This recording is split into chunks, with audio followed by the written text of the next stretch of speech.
In this video we try to figure out what we're going to do with this little lot. Hey guys, welcome back to Tamiya Legends, and once again thank you for stopping by. So in this video is the aftermath of building this custom top force that we did. So let's have a look at what we're left with.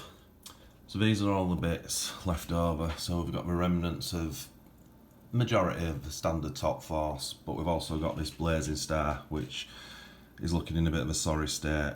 This is a car I got off Darren, one of our subscribers, who sent it to me for free. So I've been humming and hawing for ages on what I'm going to do with all this.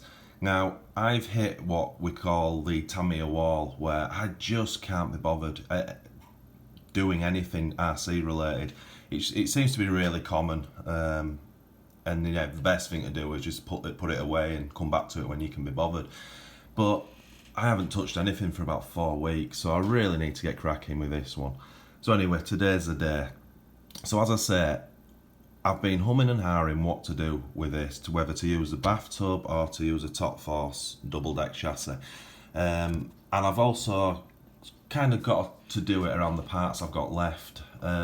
So I've decided what I'm going to do. I'm going to go with the bathtub chassis, and I'm going to try improve it really by, instead of the plastic arms front and back, I'm going to go turnbuckles.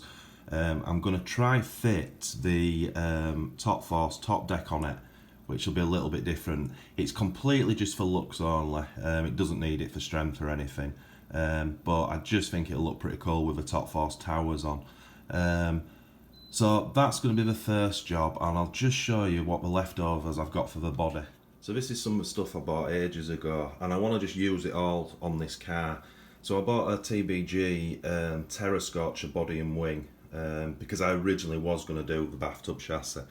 I've also got a brand new full set of egress wheels and tyres, and I bought this Tamiya aluminium style finish paint PS48, which is kind of a mirror finish. I bought that for something completely different, and I've also got the chrome TRF stickers left over, the decals.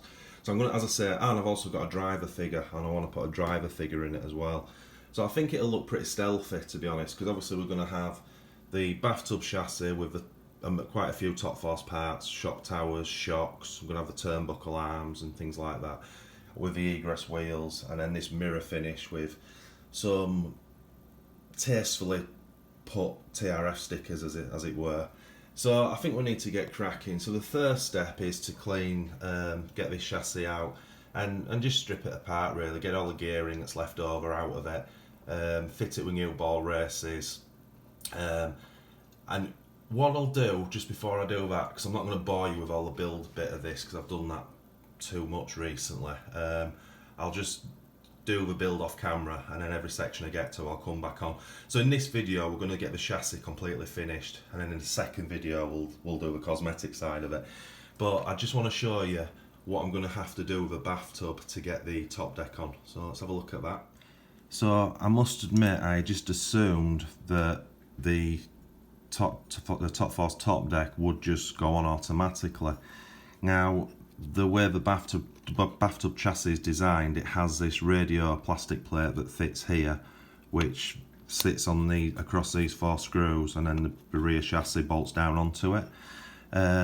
So I just thought the top force bracket would automatically go, as it does on the top force, sit there, and then the gearbox would bolt down, and then that would give me a rear mounting.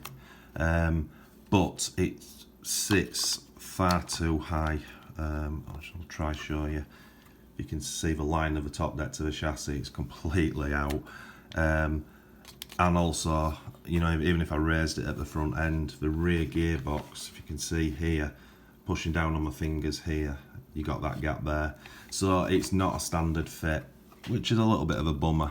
So what I've done, and a massive shout out to Odan Bjorgland, because he's helped me out with this a lot, because he's done one of these chassis. What I've done is I've cut, this was a radio plate, I've cut this out. Now I've got to tidy this up, this is very rough at the moment, but the idea is that goes where it was supposed to, and then the rear chassis bolts down, and it's in the correct height. and it'll give me this little plate. Now, as I say, this is not going on for strength. This is going on just for cosmetics. You have a little front bracket that the top force uses, which goes there, and then this will wedge. And I'm going to have to use 2 spacers just underneath the FRP.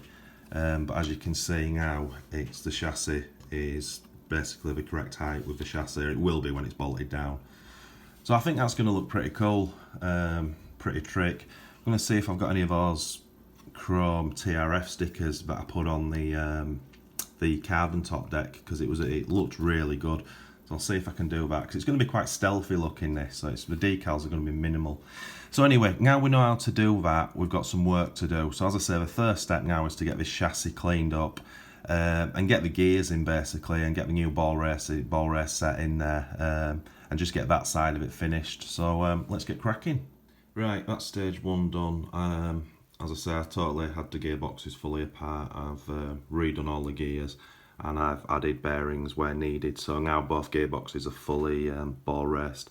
I have to clean that up, I've just noticed, that's minging. I've put the alloy motor mount on just so it's in there now.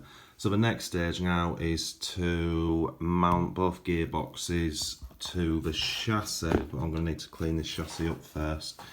I really wanted to see if I could put the top force steering linkage on, but I can't because these are mounted on plastics, and it's just the way it's moulded, unfortunately. So I'm going to have to stick with this, but I'll clean this up, re-grease these 2 screws, and then, as I say, we'll mount the gearboxes, I think, and then I think when we're doing that, then we're going to be forced to deal with the top deck assembly.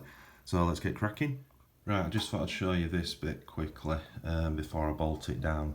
So I've had to use 2 different screws. Now they're not self-tappers, but they do cut into the new plastic because it needs to be much longer. And as I say, it's not for strength, so as long as it holds the top deck down tight, which it does, then it's fine. On the rear, I've obviously put 2 holes into this plastic. These are the spacers I'm using underneath there, which will give it the correct height to match the chassis. And then I've just taken these little nuts out of the actual top force bracket, and we'll turn them upside down, because again, it's just got to hold the top deck tight.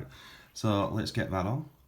Right, that's the chassis together and the top deck on. Looks pretty cool, actually. I've added those TRF chrome stickers, as I said I was going to do, because they really pop in the light, and it's going to, obviously the shell's going to have the matching decals. And it just livens that top deck up. Again, I know it's only for show, I understand that, but I just think it looks pretty good. So that's all bolted down now. So I guess next stage now is to get the front and rear arms on. I might as well get those on. In fact, no, I'll put the shock towers on next, and let's just make sure they're going to fit with no problems. Right, rear shock tower on, dead easy. That's just 2 screws at the back, that fits perfectly as standard. And then that's the front tower on. Only slight differences, I've had to use different screws, and the ball joints I've moved in 1 hole, and that's because, if I can just show you these, I want to put this little fancy set of turnbuckles on. 2 sets, I can't remember which way around it is. The rear or the front will fit perfectly, because these are slightly longer than the standard. Now I have got the standard top force turnbuckles to put on, but these are just a little bit nicer because they're in stainless, with the steel look and obviously the adjustable nut. But on the fronts was slightly too long, so the ball joint, I don't know if you can see this, that ball joint there is supposed to go in this hole. But because these turnbuckles are longer, I've moved it in 1, which shouldn't be too much of an issue, to be honest. But that'll be on the setup once we get the arms on. So yeah, so far so good. I'm pretty chuffed with that. So let's get the arms on next. Right, starting to take shape now. Rear arms on. I should have fitted the rear arms when the gearbox was off. I really struggled to get the circlips on, but anyway, they're on, and it's all pretty smooth. Front's pretty much the same, no problem. This is the bar that I had spare because when I crashed the top force, I bent this bar, so I've had to straighten it best I can, and it's free enough. I have found a possible problem this turnbuckle here in there is very close, and I don't know if I'm going to be able to get the ball end onto it, so I might have to take this back off and move it to its proper hole. I'll try it like that first to see if I can get it on, because there is space around it, but it's going to be pretty tight, so we're going to have to look at that. But next step is to get the drive cups on, and we'll get all that assembly done, and then in fact we'll see if this is going to work straight off the bat. So let's have a look at that. Well, that went together really well chuffed with that. Rear end is pretty standard, but it's got these cool turnbuckles on now, and I've adjusted them as well, so they're a different geometry from the standard top force, which is in my favour. So they're not screwed right up, stressing the plastic. So they're on now. Obviously I'll have to set the camber and towing and all that up later, but it's all nice and free. And the front, which I was kind of worried about, I did have to move these ball joints out here. I had them on the inside hole, but again, because the geometry is different, it worked in my favour. So I slackened them off, extended the turnbuckles, put the screws where they're supposed to go, and that's absolutely awesome. And I put those beefy steering turnbuckles on as well, just because I had them. I think they look pretty cool, something a little bit different. So that, I'm well chuffed with that. That's gone together much better than I'd hoped. So next thing now is to dig the shocks out, clean them up, and get the shocks fitted. And it's pretty much done. Shocks are on, again, no issues. I've gone with the standard top force settings to which holes to use, front and rear. But nice and smooth, plenty of movement, front and back. Obviously that sits down a bit lower, a bit more movement. And the steering is great. So I'm just going to stick the wheel adapters on, and then we'll stick the egress tyres on, and that's pretty much her done. And there she is, guys, finished. And I'm very, very happy with that. That's turned out a treat. What I did have to do was take these turnbuckles off, and I've had to cut about 4mm off of one side. The way I did that, I took obviously the plastic turnbuckle off. I applied two metal nuts, screwed them all the way down, then with a junior hacksaw I cut it off, and then used the nuts to bring back to re-thread the end of it where it had been cut. And as I say, it's worked a treat. So we've got the correct sort of alignment on the wheels now.